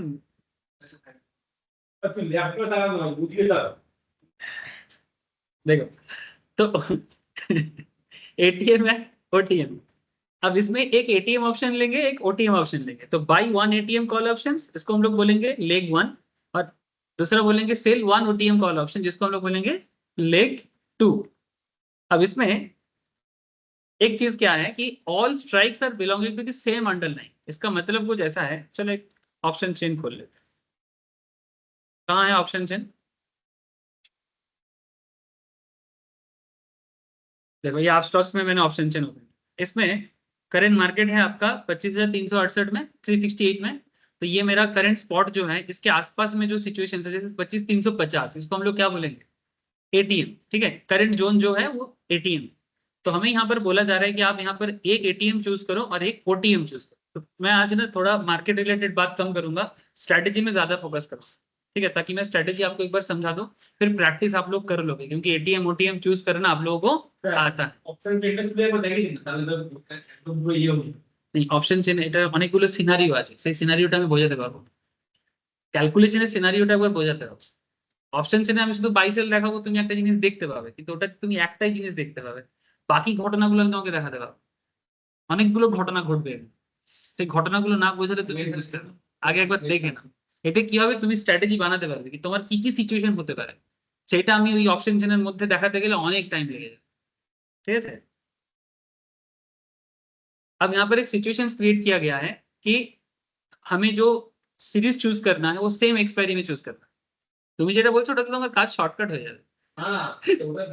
না তুমি যেটা বললে ওটাতে তোমার কাজ এক্ষুনি হয়ে যাবে, আমি 5 মিনিটে দেখাবো আমার কাজ খতম হয়ে যাবে, কিন্তু ওতে কিছু লাভ হবে না। ওতে তুমি শুধু ভাববে হ্যাঁ আমি শুনেছি এই স্ট্র্যাটেজিটা আছে, এটা করলে এত টাকা প্রফিট হতে পারে, এত টাকা লস হতে পারে, কিন্তু কেন হতে পারে, কি সিচুয়েশন হতে পারে, এগুলো তুমি পরে কখনো অ্যানালিসিস করতে পারবে না। सेम एक्सपायरी सीरीज जैसे मानो अभी करेंटली निफ्टी का करंट एक्सपायरी क्या चल रहा है, 17 सितंबर। हाँ कल खत्म हुआ है 12 सितंबर, नेक्स्ट एक्सपायरी 19 सितंबर, सॉरी 19 सितंबर। तो बोलते हैं कि सेम एक्सपायरी सीरीज का ऑप्शन चूज करो, each leg involve same number of options. Her leg में सेम नंबर ऑफ ऑप्शंस लो, माने एक एटीएम ले रहे हो तो एक ओटीएम लो। ऐसा मत करो कि एक ओटीएम साथ 2 एटीएम लेनी है, ऐसा मत करो फिलहाल, उसका भी सिचुएशंस होगा, लेकिन इसमें ट्रेडिशनल वे में जो समझाया जा रहा है उसी को बता रहा है। ट्रेडिशनल कॉन्सेप्ट का मतलब है कि ये इस कॉन्सेप्ट का एक बेसिक पैरामीटर, माने ऐसा करके ये स्टार्ट हुआ है। इसके बाद आप इम्प्रोवाइजेशन करना चाहते हो, आप बाद में अपना दिमाग यूज करो। पहले बेसिक चीज को, मैंने न्यूटन का थर्ड लॉ को पहले समझ लो, फिर उसके ऊपर आप अपना इम्प्रोवाइजेशन दे देना, ठीक है। तो ये बेसिक रूल है। अब यहाँ पर एक डेटा दिया है 23 नवंबर को, आउटलुक क्या है, moderately bullish, expect the market to go higher but expiry around the corner could limit the upside. माने बेसिकली कहना ये चाहता है कि मार्केट का एक्सपेक्टेशंस क्या है कि थोड़ा हायर साइड में, but expiry around the corner could limit the upside, माने क्योंकि एक्सपायरी बहुत क्लोज है तो अपसाइड में थोड़ा लिमिटेशंस है, माने जितना सोच रहे उतना नहीं होगा, इसीलिए आप मॉडरेटली बुलिश हो। क्योंकि एक्सपायरी पास है तो चांसेस बहुत कम हो जाता है ना। अब कल वाला सिचुएशन तो रोज रोज नहीं होता, 2-3 हफ्ते में 4 हफ्ते में एक बार आता है ऐसा सिचुएशन। আপনি যে সিচুয়েশনটা বললেন তাহলে এক্সপায়ারি একদিন বা দুদিন আগে মানে এই সিচুয়েশনটা হতে পারে एग्जैक्टली, মানে এটা এভারেজ एवरेज यही नॉर्मली होता है, मार्केट का पैटर्न है कि मेरा एक्सपायरी में अभी 2 दिन बाकी है, मैं सोच रहा हूँ तो बुलिश है, बट क्या मैं सोच रहा हूँ जैसे सिंपल एग्जांपल कि मार्केट 25,025 में चल रहा है ना, 25,300, ठीक है 350 में चल रहा है, मैं सोच रहा हूँ कि मार्केट 25,450 में जाएगा। अब ये 100 पॉइंट का मोमेंट क्या ये 19 तक पॉसिबल है? यस, जिस तरह का करंट मार्केट सिनेरियो है, पॉजिटिव मोमेंटम इतना है कि वो 100 पॉइंट तो पहुंच ही सकता है। लेकिन अगर मानो यही कल के अंदर होने का बात है कि कल मानो एक्सपायरी है और कल के अंदर मार्केट 450 तक जाएगा, एक्सपेक्टेशन क्या हो जाएगा, कम हो जाएगा, है ना। तो तब आपका बुलिशनेस क्या होगा, मॉडरेट हो जाएगा, ठीक है। अब यहाँ पर सिचुएशन वही दे रहा है कि मानो एक सिचुएशन है जहां पर निफ्टी का स्पॉट चल रहा है 7,846 में, आपको एटीएम लेना है। एटीएम माने जो करंट मार्केट के पास है, माने 7,800 एकदम एग्जैक्टली। कभी कोई बोलेगा सर 46 तो बहुत होता है।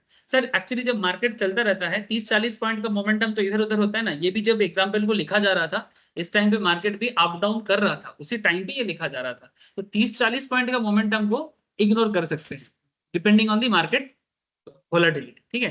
तो 846 जो है वो 800 के आसपास ही है, तो इसको हम लोग क्या बोलेंगे 80। लेकिन अगर 50 पॉइंट सामने की तरफ देखना है, माने 7,900, दैट इज कॉल्ड ओटीएम, माने out of the money situations. अब इसमें दोनों ही हम लोग क्या ले रहे हैं, कॉल ले रहे हैं, ठीक है।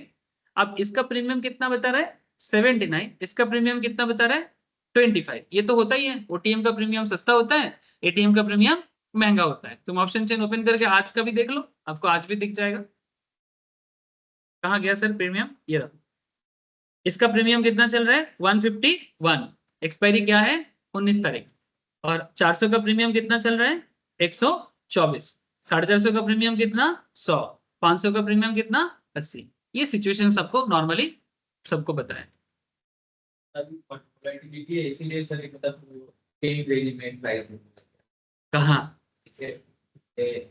151 है 125 है तो ज्यादा डिफरेंस नहीं आ रहा है। क्योंकि 350 से, क्योंकि मार्केट कल 400 अचीव कर चुका था, कल मार्केट ऑलरेडी 400 अचीव कर चुका था, तो मार्केट आज फिर से 400 में जा सकता है, ये मार्केट के लिए एक्सपेक्टेड है। इसीलिए ये 150 और 55 में अच्छा क्वेश्चन पूछा तुमने, इसलिए ज्यादा डिफरेंस नहीं है। लेकिन अगर मान की मार्केट 400 तक अभी देखा ही नहीं, 400 कभी, ठीक है, तो फिर ये रेट और कम होता। अगर कल 400 क्रॉस करके नीचे आया तो इसका मतलब कि मार्केट फिर से 400 जा सकता है। हाँ ये, हाँ कल 400 गया था ना, तो आगे सप्ताह क्लास, आगे सप्ताह आगे क्लास उस क्लास मार्केट सबसे हाई दिया है तो ये फास्ट कर पाए दी, ঠিক আছে তারপরে কিন্তু মার্কেট প্রায় 200 পয়েন্ট নিচে নেমে গেছে আবার, কিন্তু এখানে এক্সপায়ারিটা এখনো দেরি আছে না, তাই বলছি এক্সপায়ারি দেরি আছে, এক্সপায়ারি দেরি আছে না, একটা এক্সপায়ারি করে ওই হাইস্ট পয়েন্ট অবধি ছিল, ঠিক আছে, তারপরে কিন্তু মার্কেট পড়ে গেছে। अगर ये होता, जैसे ये ऋतिक का क्वेश्चन अच्छा है कि अगर ये 25,400 मार्केट कभी देखता ही नहीं, मैंने लास्ट मानो 3 महीने में मार्केट 400 क्या है भूल गया, ठीक है, 400 तक जाने में उसको बहुत कष्ट हो रहा है, तो तब इसका प्रीमियम इतना नहीं, देखते देखते बढ़ गया सर, मार्केट में चला ना देखते देखते बढ़ गया सर। इसलिए मैं यहाँ पर नहीं रहता हूँ, समझ में आ रहा है, पढ़ाना नहीं देता है, यहाँ पर रहने से पढ़ाना नहीं होता है, सबका मोड है। देखो 50 से अभी 70 में चला गया निफ्टी में, ये देखो कैंडल देखो भाई, समझ में आएगा। बोला ना मैं आपको कुछ देर पहले ही बोला था, अभी क्या बोला मैं आपको कुछ देर पहले कि इसका टारगेट 400 है, ये देखो 95 क्रॉस करके टच करके आया, बोला तो 400 टारगेट है इसका, क्लास में इसलिए मैं नहीं दिखाता, इसलिए मैं शुरू में मार्केट का बात कर लेता हूँ, उसके बाद पढ़ाई, नहीं तो इस तरह से पढ़ाई कभी नहीं होगा फिर।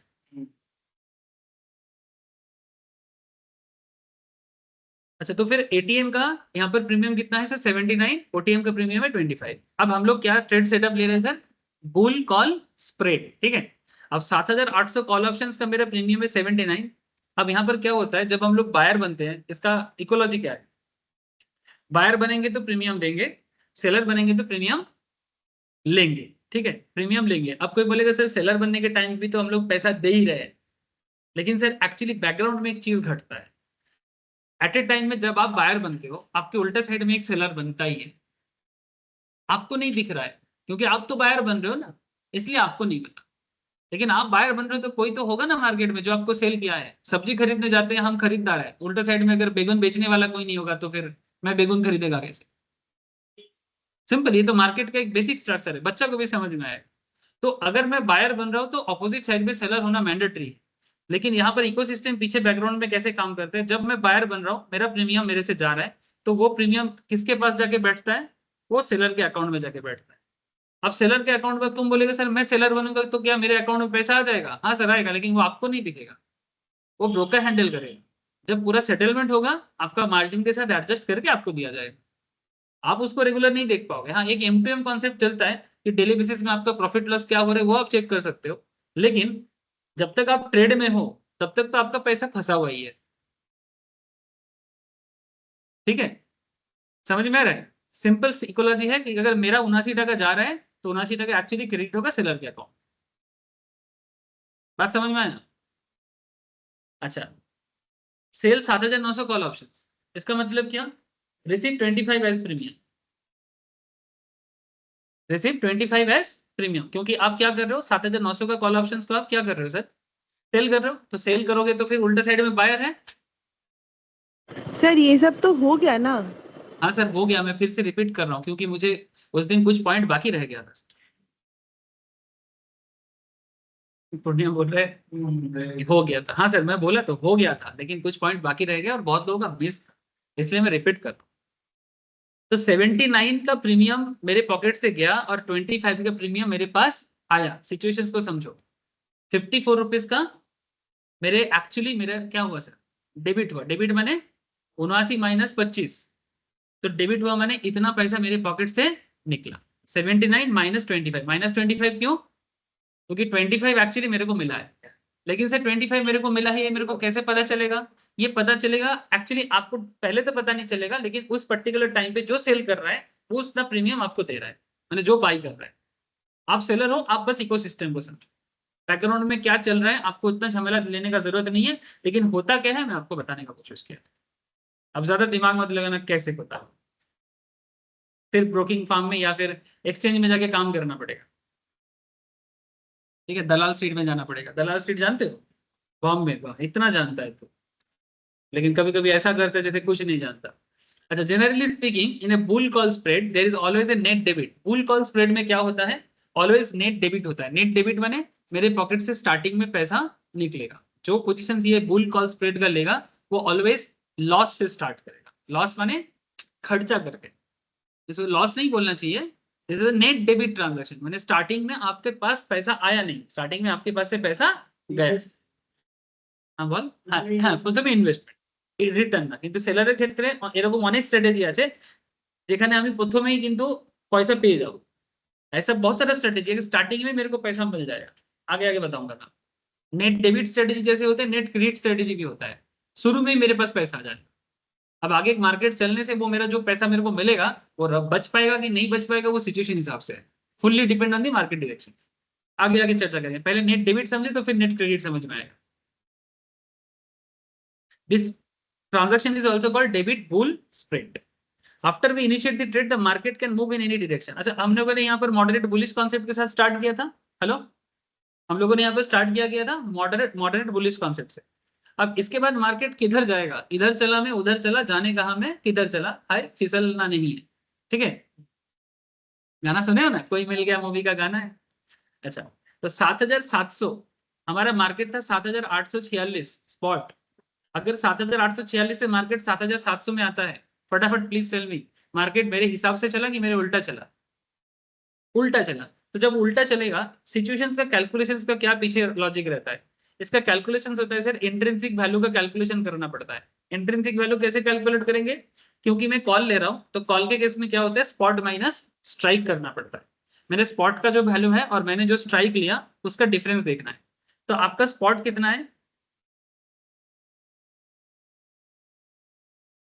7800 कॉल ऑप्शन, दो ले गए सर।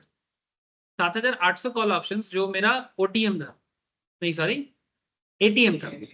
एटीएम लेके केस में मेरा सिचुएशंस क्या है, डाइवर्ट मत हो जाना सर, पूरा माथा के ऊपर से जाएगा। 7800 कॉल ऑप्शंस, मैंने यहाँ पर दो लेग चूज किया गया था स्ट्रेटेजी में, है ना। एक 7800 था और एक 7900 था। अब 7800 का केस बता रहे हैं, फिर 7900 का केस बताएंगे, फिर दोनों केस को मार्च करके हम लोग सिचुएशंस में आएंगे। तो 7800 का जो कॉल ऑप्शन है, इसमें मेरा स्पॉट माइनस स्ट्राइक करो। स्पॉट करंटली कितना है? 7700। यहां से 7800 को माइनस करो, ये नेगेटिव हो गया ना, -100। लेकिन इंट्रिंसिक वैल्यू का रूल कहता है, इंट्रिंसिक वैल्यू का मतलब होता है एक्चुअल वैल्यू या ओरिजिनल वैल्यू। ज्यादा दिमाग ना लगा, लेकिन ये कैलकुलेशंस एक्चुअली मैं एकदम बेसिक्स ऑफ ऑप्शंस में सिखाता हूँ, ठीक है। तो जिनका बेसिक्स ऑफ ऑप्शंस बाकी है वो बाद में करेगा या फिर बैकअप से भी कर सकता है। -100 इंट्रिंसिक वैल्यू नहीं होगा। क्यों? क्योंकि ये मार्केट का या फाइनेंस का एक कॉन्सेप्ट है कि किसी भी चीज का इंट्रिंसिक वैल्यू माइनस नहीं हो सकता, कुछ नहीं तो जीरो होगा, कुछ नहीं तो जीरो होगा, माइनस नहीं होगा, ये एक सिद्धांत है। अब ज्यादा हमें यहाँ पर मैथमेटिशियन किसी को नहीं बनना है, ये प्रिंस को बनना है, ठीक है, तो प्रिंस करेगा। एक्चुअली वो साइंस स्टूडेंट्स है, इसलिए मैं बोल रहा, पर्सनली मत लेना, मैं ऐसे थोड़ा बोलता हूँ, ठीक है। अच्छा, तो -100 यहाँ पर माइनस नहीं होगा, जीरो हो जाएगा। तो इसीलिए हम लोग यहाँ पर ये मैक्स मीन का कुछ फॉर्मूलाज होता है मैथमेटिक्स में, ठीक है, उसको यूज किया गया। लेकिन आप लोग यहाँ पर मैक्स मीन के चक्कर में मत पड़ो, आप लोग सिंपल स्पॉट माइनस स्ट्राइक, ठीक है। तो जीरो हो गया, तो -100 और इधर जीरो, तो अल्टीमेटली इसको क्या मानेंगे, जीरो मानेंगे।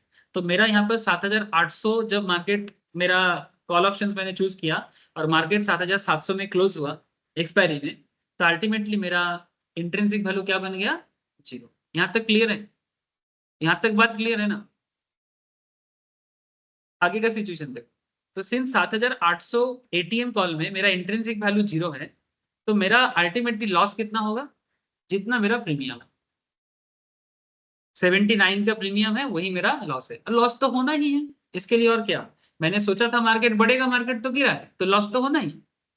इसमें कौन सा rocket science, calculation wise quantitative wise भी आप लोगों ने देखा कि क्यों लॉस है, और मार्केट के हिसाब से आप लोग इतना जान गए हैं कि मार्केट मेरे हिसाब से नहीं चला तो मैं लॉस खाऊंगा, क्या सर? इतना तो समझ गए।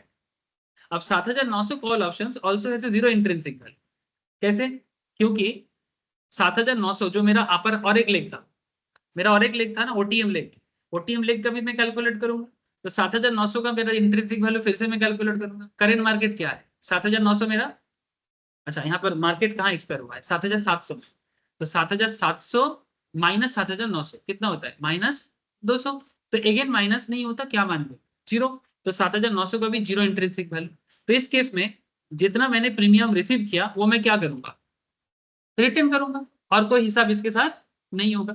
ठीक है, अब आगे आपको समझ में आएगा कि अगर इंट्रिंसिक वैल्यू जीरो की जगह कुछ पॉजिटिव नंबर होगा तो खेल कैसे बदलेगा। ठीक है, यहाँ पर बार बार जीरो हो रहा है तो आप लोग देख रहे हो कि सर जो होना था वही तो हुआ, कुछ अलग तो नहीं हुआ। लेकिन आगे जाके जब इंट्रिंसिक वैल्यू जीरो की जगह चेंज हो जाएगा ना, तब उसका डिफरेंस आपको समझ में आएगा। एक्चुअली जो लोग पहले इंट्रिंसिक वैल्यू वाला कैलकुलेशंस बेसिक्स में पढ़ा है वो लोग थोड़ा कनेक्ट जरूर कर रहा है, लेकिन जो कभी नहीं पढ़ा है उनको थोड़ा दिक्कत हो रहा है, लेकिन मैं गारंटी दे रहा हूँ उनको भी ये दिक्कत नहीं आए। तो अल्टीमेटली आपका पे ऑफ स्ट्रक्चर क्या बनेगा?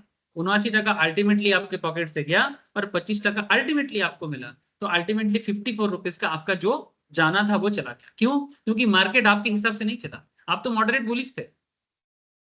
मार्केट तो 7700 में एक्सपायर हुआ, तो आपने जो दो लेग लिया था वो दोनों लेग के हिसाब से आपको मॉडरेट बुलिश होना था। मैंने मार्केट 7846 से एटलीस्ट थोड़ा सामने की तरफ 7900 या 7900 समथिंग और, ठीक है, मॉडरेट बुलिश जितना होना चाहिए उतना ज्यादा तो आप प्रॉफिट देख पाते, लेकिन इस केस में प्रॉफिट नहीं है सर। अल्टीमेटली आपका 54 जाएगा, जितना लॉट साइज होगा उतना आपका लॉस होगा। अब एक लॉट है तो 25 इंटू कर देना, उतना लॉस हो जाएगा। सर इसमें 79 अगर हम लोग नेकेड पोजीशन लेते तो 79 पूरा लॉस जाता, हाँ उसमें ऑब्वियसली, अभी सिर्फ वेरी गुड, 54 जा रहा है। एग्जैक्टली, वेरी गुड, एक अच्छा पॉइंट अक्षर ने उठाया कि अगर हम लोग नेकेड पोजीशन लेते हैं, नॉर्मली हम लोग आजकल क्या करते हैं, नेकेड पोजीशन लेते हैं, है ना? जो लोग अभी हम लोग ट्रेड कर रहे हो नेकेड लेते हो, नॉर्मली आप क्या कर रहे हो? 7800 ले रहे हो, 7800 का कॉल ऑप्शन चूज कर रहे हो, मार्केट चला गया 7700 में, तो ये 79 पूरा आपका क्या होता? एक्सपायरी में बोल रहा हूँ, अगर आप बीच में निकल जाते वो अलग बात है, बट हम लोग अगर एक्सपायरी तक होल्ड करें तो 79 का लॉस। वहां पर आपका स्ट्रेटेजी के कारण क्या हुआ? 54 का लॉस। कुछ समझ में आया बात यहाँ तक? ठीक है, स्ट्रेटेजी के कारण आपने थोड़ा सा लॉस बचा पाए। अब आगे का कहानी दो, लेकिन एक बात देखो सर, ये लॉस लेने के लिए तो लोग ट्रेड नहीं करते, लेकिन क्या है, सिचुएशन अगेंस्ट में जा ही सकता है ना, सिचुएशंस वाइज। लेकिन आपका अप्रोच क्या है? Moderately bullish. अच्छा, अगर मार्केट यहाँ पर सिनारियो 2, अगर मार्केट 7800 में ही रह जाता, मैंने हम लोग 7846 में स्टार्ट किए थे, इस बार एक्सपायर कर रहे हैं 7800 में, ये भी थोड़ा सा नीचे ही कर रहा है, ऐसे सिनारियो में भी ना अल्टीमेटली आपका लॉस ही होगा, 54 का ही लॉस होगा। आप हिसाब लगा लो, वही दोनों साइड में नेगेटिव होगा। मैंने 7800 के इसके इसमें क्या होगा? 7800 माइनस 7800 क्या है? जीरो। और जीरो माने अल्टीमेटली आपका 79 का उधर लॉस, और 7900 7800 माइनस 7900 माने 100 का नेगेटिव, है ना? तो अगेन आपका जो 25 आपको मिला है वो 25 आपका रहेगा। तो अल्टीमेटली 25 और 79 का जो एडजस्टमेंट है वही एडजस्टमेंट होकर इधर भी 54 का ही लॉस रहेगा आपका। अगर मार्केट 7800 में भी रह जाता है तो भी आप 54 का ही लॉस, माने यू कैन से दैट कि मार्केट साइडवेज रह गया तो भी आप 54 का ही लॉस करो, sideways with little bit negative, sideways with little bit negative, तो उसमें भी आपका लॉस है। ठीक है, कहानी में ट्विस्ट आएगा सर। कहानी में ट्विस्ट कुछ ऐसा है कि अब मार्केट 7900 में जा रहा है। कहां जा रहा है सर? एज पर योर एक्सपेक्टेशन, जैसे आपने सोचा था कि मार्केट 7900 में जाएगा, मार्केट एग्जैक्टली 7900 में जा रहा है। इस बार कहानी में खेल खेलेगा इंट्रिंसिक वैल्यू, इस बार कहानी में खेल खेलेगा इंट्रिंसिक वैल्यू। अब इंट्रिंसिक का खेल देखो, इंट्रिंसिक का रूल क्या है कॉल के केस में? Spot minus strike. 7900 में मार्केट है, आपने स्टार्ट किया था तब कितना था? 7846, है ना? आपका पहला स्ट्राइक क्या है? पहला लेग क्या है? एटीएम था 7800, तो 7900 से 7800 को माइनस करो, कितना आता है? 100, पॉजिटिव नंबर है ना? तो क्योंकि आपका प्रीमियम कितना गया? 79, तो 100 रुपया पॉजिटिव इंट्रिंसिक वैल्यू और 79 का प्रीमियम, तो यहाँ पर आपने कितना गेन कर लिए? 21 का। नेक्स्ट सिनेरियो क्या है सर? 7,900 का कॉल, हमने 7,900 का कॉल क्या किया सर? सेल किए। तो जब हम लोग 7,900 का कॉल को सेल किए, there would get a return to premium 25। इसका भी इंट्रिंसिक वैल्यू कैलकुलेट करो ना। 7,900 माइनस 7,900 कितना होता है? 0 होता है ना। 7,900 माइनस 7,900 कितना होता है? इंट्रिंसिक 0। तो अल्टीमेटली 0 मैंने किया, जितना प्रीमियम मैंने रिसीव किया उतना प्रीमियम मेरा रह जाएगा। तो पहला केस में 21 का फायदा किया और सेकेंड केस में 25%, तो आपका पहले से ही फायदा था। तो अल्टीमेटली 21 प्लस 25 कितना होता है? 46 इंटू कितना, जितना आपका लॉट साइज है उतना आपका क्या बनेगा? प्रॉफिट। बात समझ में आया? अब कहानी में दूसरा पॉइंट 7,000। हाँ बोलो sir. Yes tell me. Buy করলাম, সেই করলাম, ওর মধ্যে যদি স্যার কোনো কিছু ফ্ল্যাকচুয়েট করলো, ধরুন একটা বাড়লো একটা কমলো, সেক্ষেত্রে কি হবে? মানে এটা তো আপনি বলছেন যে প্রিমিয়ামটা মাইনাস করে যেটা হয়েছে 21 টাকা যেটা বললেন, ঠিক আছে। এইবার হচ্ছে কি ধরুন স্যার এইটার 7,900 যে কল এটা আছে ওটার সাথে যদি কোনো ফ্ল্যাকচুয়েট হয়, কি ফ্ল্যাকচুয়েট বলো? এটা কমে গেল, এটা কোনটা? বেড়ে গেল। তুমি জিনিসটাকে সিম্পল রাখো না, তো কঠিন করছো কেন? তুমি যখন শুরু করেছিলে মার্কেট কত ছিল? এততে ছিল। তোমার দুটো ডিরেকশন বা তিনটে ডিরেকশন, হয় মার্কেট বাড়বে, হয় মার্কেট পড়বে, আর নালে মার্কেট যেরকম আছে ওরকমই থাকবে, অলমোস্ট কাছাকাছি। আমি যখন এই ট্রেডটা নিচ্ছি ফুল কল স্প্রেডের, তখন আমার অবজেক্টিভটা কি মার্কেট বাড়বে, মডারেটলি বুলিশ, মানে 7,846 থেকে মার্কেটটা 7,900-তে যেতে হবে অ্যাটলিস্ট, তবে কি আমি 46 টাকা প্রফিটটা বাঁচাতে পারবো, মানে অ্যাকচুয়ালি কভার করতে পারবো। যদি এটা 7,846 থেকে 7,900-র দিকে না যায়, যদি এটা 7,800-তে থেকে যায়, বা যদি এটা 7,700, তুমি যেটা বলছো মার্কেট যদি পড়ে, তাহলে আমি দেখলাম যে দুটো কেসে আমার লসই তো হচ্ছে, কিন্তু আমার যেখানে 79 টাকা লস হতো সেখানে আমি 54 টাকা লস করছি।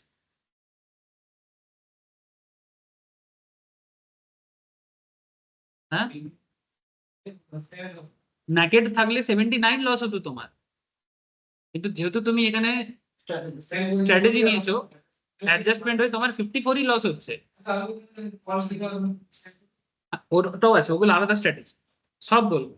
এখানে শুধুমাত্র ফোকাসটা এখন একটা ওটিএম বাই করবো, কল সেল আর put buy, sorry call sell call buy, যেখানে একটা এটিএম আছে আর একটা ওটিএম আছে। এটিএম এ কল বাই করছি আর ওটিএম এ কল সেল করছি, এইটুকু স্ট্র্যাটেজি আছে। এই স্ট্র্যাটেজিতে আমার কি হচ্ছে আমি সেটুকু দেখাচ্ছি। এরপর আমি আমার পয়েন্ট অফ ভিউর উপর ডিপেন্ড করে স্ট্র্যাটেজি চেঞ্জ হবে, একদম স্টেপ বাই স্টেপ যেতে হবে, লাফালাফি করলে হবে না। লাফালাফি মানে বলতে চাইছি আমি কি, আমি স্যার যদি আমি এটা কল সেল না করে পুট সেল করে দিতাম, অন্য স্ট্র্যাটেজি চলে আসবে, তখন পয়েন্ট অফ ভিউ চেঞ্জ হয়ে যাবে, কারণ পুট তখন সেল করে যখন মার্কেট বাড়ে, ওটাও একটা স্ট্র্যাটেজি, কিন্তু তখন কনসেপ্টটা একটু অন্যরকম হয়ে যায়।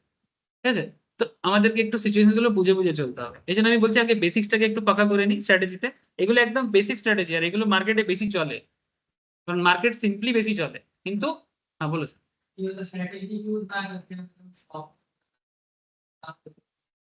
अगर तुम स्टॉप लॉस लगा लेते हो, हाँ बिल्कुल कर सकते हो, लेकिन सर स्टॉप लॉस लगा के तुम दोनों साइड का प्रॉफिट और लॉस को कैप कैसे करोगे? मैं समझ गया, तुम टारगेट को कैप कैसे करोगे? वो तो नहीं कैप कर पाओगे, लॉस से बच सकते हो एक्चुअली। मैंने स्टॉप लॉस लगाने का मेन कॉन्सेप्ट क्या है कि मार्केट अगर रिवर्स गियर में चले जाए तो मैं उसको निकल सकता हूँ, मैंने मेरा लॉस को मैं कवर कर सकता हूँ। Obviously that is a technique. Basically cash market में तो स्टॉप लॉस यूज होता ही है, बट ऑप्शन मार्केट में ये स्ट्रेटेजी बना के हम लोग स्टॉप लॉस कॉन्सेप्ट को इग्नोर कर सकते हैं। सर ये जो स्ट्रेटेजी है, ये तो सर मुझे लगता है जैसे ये तो वॉलेटिलिटी मार्केट का ही, हाँ ऑब्वियसली वोलेटिलिटी के ऊपर ही बेस करके। जब similar condition premium, similar condition, similar कहा, जैसे वोलेटिलिटी मार्केट में, जैसे मुझे पता है वोलेटिलिटी मार्केट है लेकिन बुलिश जाएगा, हाँ तब ये स्ट्रेटेजी मतलब यूज करेंगे। नहीं मार्केट उतना भी वोलेटाइल कहाँ है, मैं तो मॉडरेटली बुलिश सोचा, इतना भी ज्यादा वोलेटाइल तो नहीं है। मैं तो बोला कि 40-50 पॉइंट का मूव चाहिए, ज्यादा तो नहीं मांगा मैंने। बहुत वोलेटाइल मैंने तो बहुत अप एंड डाउन हो सकता है, एकदम मॉडरेटली जैसे आज का मार्केट जैसे है। तो मेरा ये क्लास कंप्लीट करो और उसके बाद तुम लोग आप स्टॉक्स अगर यूज करते हो, आप स्टॉक्स में तुम देखो स्ट्रेटेजी बना हुआ है, तुम देखो वो भी उस तरह से तुमको बना के देगा, एकदम एग्जैक्टली वैसे ही बना के देता है। लेकिन तुम पहले समझो तो क्यों बना के दे रहा है। सर अब स्टॉक्स में तो रिस्क भी पूछता है कि आप कितना रिस्क ले सकते हो। हाँ ऑब्वियसली वो रिस्क भी पूछता है, तुम कितना रिस्क ले सकते हो, मैंने कितना लॉस खाने के लिए रेडी हो सकते हो। एग्जैक्टली ठीक है। एक्चुअली स्ट्रेटेजी सीख के आपको वो सब सिचुएशन समझ में आएगा। आगे कहानी कंप्लीट करने दो, खत्म नहीं करने देते हो और हजारों सवाल करते हो। सिनेरियो देखो, एक एक सिनेरियो अलग अलग सिचुएशन देता है। পাপ্পু কোশ্চেনটা বুঝতে পারলে মার্কেট পড়ার কথাও তো বলছি, মার্কেট বাড়ার কথাও তো বলছি, সবই তো ঘটতে পারে। মার্কেট তো একটা রানিং জিনিস, সেটা তো এদিকেও যেতে পারে এদিকেও আসতে পারে, কিন্তু কোন সিচুয়েশনে কি হতে পারে সেটা বোঝাবার চেষ্টা হচ্ছে। মার্কেট এক্সপায়ার্স এর 8000 মানে 7846 থেকে মার্কেট কোথায় যাচ্ছে 8000 এ যাচ্ছে, মানে প্রায় 100-150 পয়েন্ট উপরে, তাই তো? মানে অনেকটা বুলিশ হয়ে গেল, কিন্তু আমার তো এত বুলিশ চাই না, আমি এত बुलिश ভেবে আসিনি मार्केट, मुझे इतना बुलिशनेस नहीं चाहिए। फिर भी मेरा सिचुएशन देखो, मार्केट कितना चला गया 7800 कॉल ऑप्शंस इस लेग के हिसाब से अगर देखो, मार्केट 200 पॉइंट में आप चला गया है ना, तो स्पॉट हो गया 200 और मेरा प्रीमियम कितना है 79, मेरा प्रॉफिट कितना हुआ 121। अब कोई बोलेगा सर यही तो बोल वाला है, हम क्यों फालतू में और कुछ करें, ठीक है। लेकिन सर ये एक केस में हो गया, आप खुश हो गए, लेकिन रोज रोज तो ऐसा नहीं होता है ना, 121 का लॉस हो जाए तो, ठीक है। अब अच्छा दूसरा केस देखो, 7900 का कॉल सेकंड लेग आपका, इसमें आपका इंट्रिंसिक कहते हैं 7900, माने आपका स्पॉट है 8000 इधर, माने basically you know that 7000 spot minus strike 8000 minus 7900, मेरा इंट्रिंसिक कितना हो जाएगा 100 का, तो 100 से 25% प्रीमियम लिए थे, माइनस करो उसको, ठीक है, तो कितना हुआ 75, तो 121 से 75 को हटाओ कितना हुआ 46। मार्केट सुपर एग्रेसिव है, मार्केट सुपर एग्रेसिव है, फिर भी तुमने यहाँ पर 46 कमाया। मार्केट मॉडरेट एग्रेसिव बुलिश था, फिर भी 46 कमाया। मार्केट नीचे गया था 54 करके लॉस खाया।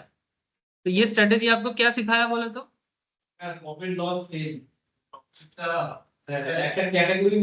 प्रॉफिट एंड लॉस को तुम कैप कर दिए, इसके बीच में जो होगा संतुष्ट रहना पड़ेगा।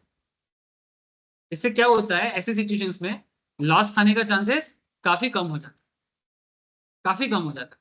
बस एक छोटा सा चीज तुमको डिसाइड करना है कि क्या मार्केट मॉडरेटली बुलिश है, और इतना मैं आपको समझ पा रहा हूँ आप लोग पढ़ते पढ़ते कि ये मार्केट का moderate bullish, moderate bearish, stable माने मार्केट सस्टेन करेगा, नहीं क्या बोलते हैं उसको, साइडवेज रहेगा, मार्केट बहुत ज्यादा उछाल मार सकता है, इतना तो आप लोग धीरे धीरे आइडिया कर ही रहे हो, और हम लोग भी क्लास में रोज बात कर रहे हैं। तो आपको बस उतना करना है और उसके ऊपर डिपेंड करके एज पर नीडेड स्ट्रेटेजी लेना है। तो कहानी कुछ लास्ट में ऐसा आ रहा है सर, 7700 एक्सपायरी में आपने देखा कि आपका इंट्रिंसिक ऐसे आया, ठीक है, एंड एक्चुअली एलएस का मतलब है लोअर स्ट्राइक, एचएस का मतलब है हायर स्ट्राइक, क्योंकि लोअर स्ट्राइक हमारा था 7800 और हायर स्ट्राइक हमारा था 7900। वो अलग बात है, हम लोग इसको बाय किए थे और इसको हम लोग सेल किए थे, ठीक है। नेट पे ऑफ क्या हुआ 54 का लॉस, इसमें नेट पे ऑफ क्या हुआ 54 का लॉस। लेकिन जब मार्केट मॉडरेट बुलिश और एक्सेसिव बुलिश हुआ, दोनों केस में कितना प्रॉफिट किए 46 का प्रॉफिट। ये एक सिनारियो है, यहां से क्या क्या चीज समझ में आ रहा है देखो, और भी चीजें बताते हैं, अभी खत्म नहीं हुआ, कहानी में एक ट्विस्ट है। अब यहां पर आप क्या देख पा रहे हो sir, irrespective of the down move in the market the loss is restricted to 54। चाहे मार्केट कितना भी डाउन जाए, आप 54 का ही लॉस खाओगे। Maximum loss also happens to be the net debit of the strategy, जो हमारा स्टार्टिंग से ही नेट डेबिट, मैंने वही जितना मैंने स्टार्टिंग में स्ट्रेटेजी लेने के टाइम पे मैंने जितना रिस्क एबिलिटी लिया था, उतना ही आपका लॉस हो रहा है। देखा आपने स्टार्टिंग से, ये जो 54 का लॉस है, ये जितना मैंने स्ट्रेटेजी स्टार्ट करने के टाइम पे लिया था वही मेरा लॉस हो सकता है। बाकी अगर डायरेक्शन सक्सेसफुल हुआ उसमें भी मेरा प्रॉफिट मॉडरेट होगा। अब यहाँ पर एक स्प्रेड का बात आ रहा है ना सर, बार बार हम लोग यहाँ पर स्प्रेड, ये बहुत इंपॉर्टेंट एक वर्ड है स्ट्रेटेजी में, हम लोग इसका क्या नाम दिए sir, bull call spread. Spread का मतलब ये है sir, difference between the higher and lower strike. ये स्प्रेड शब्द का मतलब है difference between higher and lower strike. हम लोग यहाँ पर दो स्ट्राइक चूज किए थे। जब मार्केट चल रहा था 7,846 में, हम लोग दो स्ट्राइक लिए, एक 7,800 का लिए जो कि मेरा लोअर स्ट्राइक है, और हम लोग एक 7,900 का लिए जो कि मेरा हायर स्ट्राइक। तो इन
क्या आप बोलो ज्वाइन करने के ए रिया, आप लिखो ज्वाइन करने।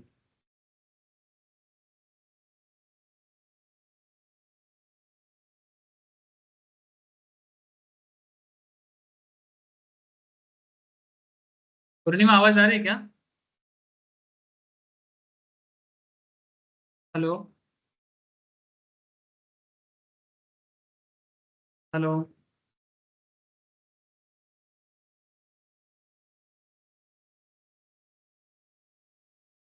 और वो आवाज আসছে? हाँ सर আসছে। ओके चलो मैं इसको एक बार कंप्लीट करता हूँ।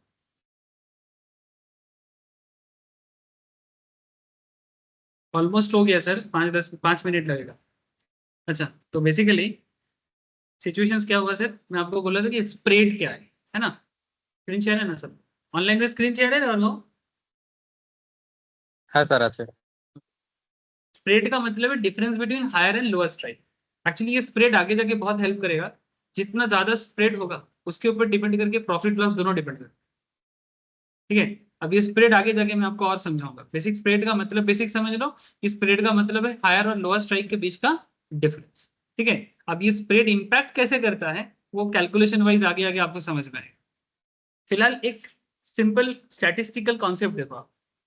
मार्केट हम लोग जब स्टार्ट कर रहे थे यहाँ पर 7,846 में कर रहे थे। दैट मीन्स ये जो मार्केट का एरिया है ये 7,800 से 900 के बीच में है ना। तो हम लोगों ने ये देखा कि अगर मार्केट 7,800 से 7,900 के बीच में रहता है, इसके बीच में रहता है, मैंने जहां से हम लोग स्टार्ट किए, अगर 7,800 की तरफ मार्केट जाता है तो मेरा कितने का लॉस है? 54।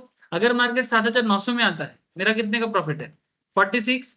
लेकिन अब यहाँ पर खेल है कि अगर मार्केट बहुत ज्यादा बेरिश हो जाता है, point to be noted sir, अगर मार्केट बहुत ज्यादा बेरिश हो जाता है, मैंने 7,846 से मार्केट 7,800, 700, 600, 500 अगर क्रैश भी करता है, पॉइंट टू बी नोटेड, अगर मार्केट क्रैश भी कर जाता है, होता है कि नहीं होता?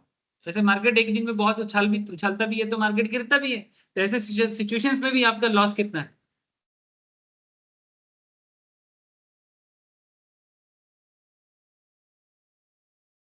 समझने का कुछ नहीं है, वो एकदम एग्जैक्टली वही जो फॉर्मूला मैं आपको सिखा उसी फॉर्मूला में खेल पूरा खेला हुआ है।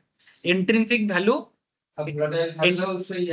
मार्केट वोलेटाइल रहने से भी तुम्हारा लॉस उतना, मार्केट अगर नॉर्मल है उसमें भी तुम्हारा लॉस। वो पूरा इंट्रिंसिक वैल्यू का कैलकुलेशन से ही पूरा जुड़ा हुआ है। वो जो कैलकुलेशन इतना देर से आपको मैं सिखा रहा, जिस पे आप बोर हो रहे थे, लेकिन वो बोरिंग का ये फायदा है। मैंने मार्केट अगर क्रैश भी कर जाए तो भी आपका लॉस लिमिटेड हो गया, और मार्केट अगर आपके हिसाब से चला तो आपने तो टारगेट फिक्स ही कर लिया था ना, 46 उतना आपको मिल जाएगा।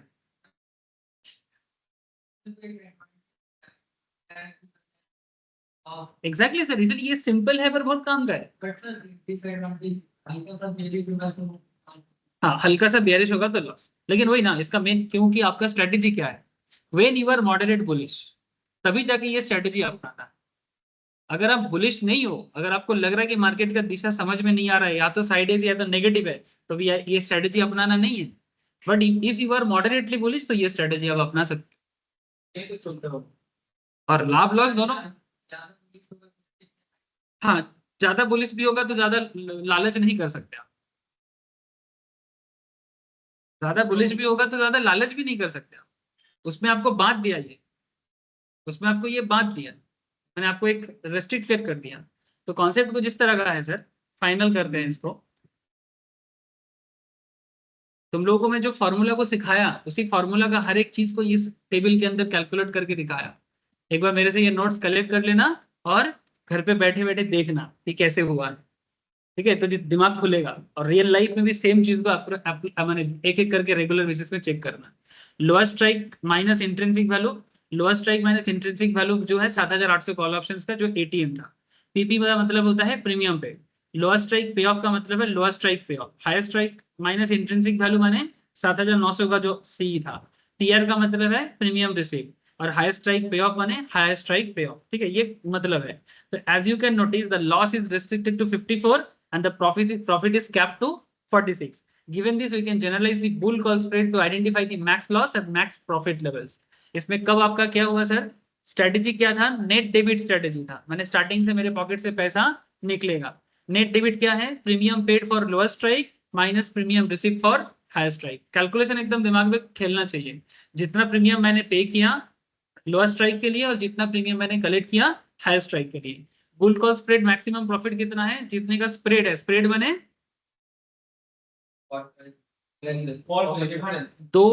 दो ऑप्शन स्ट्राइक का डिफरेंस, माने 7,800 और 7,900 इसके बीच का डिफरेंस क्या है? 100 माइनस नेट जितना आपका डेबिट होगा, जितना आपका डेबिट होगा। नेट डेबिट आपका 54 है। नेट डेबिट कितना था? नेट डेबिट 54 था ना, 79 माइनस 25, तो स्प्रेड 100 का और डेबिट 54 का, तो कितना होता है? 46। इसका मतलब बहुत सिंपल है, अब स्प्रेड अगर 100 की जगह 200 होता तो ये प्रॉफिट बढ़ जाता, उल्टा लॉस में भी इंपैक्ट पड़ता। ट्राई करके देखना। बोलो बोलो बोलो। हाँ प्रॉफिट लॉस का रेशियो ज्यादा है, loss as compare to profit ज्यादा।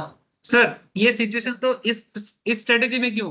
दुनिया के हर स्ट्रेटेजी में ये चीज है ऑलमोस्ट, कि हम लोग जानते हैं कि ऑलवेज क्या चीज होता है सर। दो, हमारा केस क्या है कि मार्केट साइडवेज रहेगा और मार्केट नेगेटिव जाएगा, ये संभावना 2/3 है, लेकिन मार्केट पॉजिटिव जाएगा ये संभावना तो एक ही बार है, माने 1/3 है।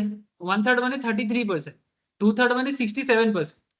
ठीक है, तो 67% चांसेस है कि मार्केट साइडवेज या नेगेटिव जा सकता है ओवरऑल सिनारियो में, और 33% चांसेस है कि मार्केट बुलिश जा सकता है। ये सिचुएशन तो ऑलवेज बना रहेगा। हाँ, ऐसा स्ट्रेटेजी भी मैं आपको आगे आगे सिखाऊंगा कि मार्केट बढ़ने पे भी प्रॉफिट करेगा, मार्केट गिरने पे भी प्रॉफिट करेगा, साइडवेज में लॉस रहेगा, ऐसा चीज भी आएगा। सो वो हर एक सिचुएशन अलग अलग है। इसका अगर तुम ग्राफ बनाओ तो कॉन्सेप्ट फाइनली कुछ ऐसा आता है। 7,800 से 900 के बीच में हमने स्टार्ट किया। मैं मॉडरेट बुलिश हूँ, थोड़ा सा भी प्रॉफिट देने, मैंने मार्केट मेरे हिसाब से चला 30-40 पॉइंट का भी तो मेरा प्रॉफिट रहेगा। ठीक है, लेकिन मेरा प्रॉफिट मैक्सिमम 46 तक का रहेगा। लेकिन अगर मार्केट 7,700 846 से नीचे चालू हो जाए तो मेरा अल्टीमेटली धीरे धीरे लॉस ही रहेगा। पहले मेरा लॉस कम रहेगा, कभी 20-30 का रहेगा, मतलब जब तक ये सिचुएशन नहीं आ जाता, लेकिन मैक्सिमम लॉस 54 का।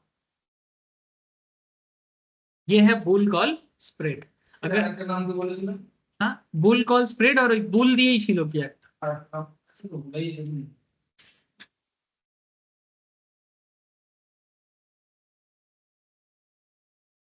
বুল কল স্প্রেড আর বুল দিয়েই বুল মেইনলি বুল কল স্প্রেড বলে বলে অভ্যেস আছে, কিন্তু এর একটা কি নাম আছে ভুলে গেলাম।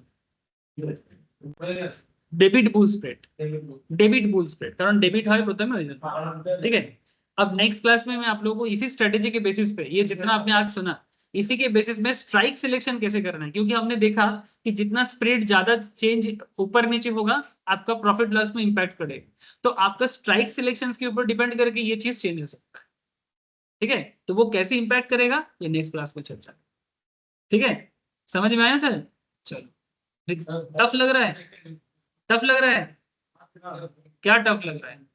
वो